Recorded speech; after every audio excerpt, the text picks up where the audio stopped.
Tujuan rekreasi orang-orang di dunia ini, data yang saya punya, wisatawan domestik itu 100% bukan orang asing. Ini catat.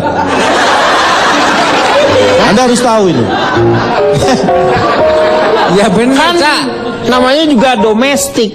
Yang kedua, ini yang fatal. Turis asing yang ke Indonesia itu ternyata bukan tujuannya. Loh, tujuannya dia Nah, kemana? tujuannya harus kembali ke rumah lagi dong. Anda gimana sih? Kan namanya rekreasi. Kalau dia menetap di sini berarti dia pindah warga negaraan. Tujuannya memang dia harus balik lagi ya? Ya harus. Ya. Namanya juga turis. Iya. Kemudian faktor jenis kelamin, usia, keluarga itu pengaruhnya besar. Terakhir Anda rekreasi tahun berapa? 76 kalau nggak salah. 76. Anda sepertinya menghina saya. Oh enggak. Loh, Anda belum tahu tetangga saya itu terakhir 72 rekreasi. Terakhir 72 rekreasi.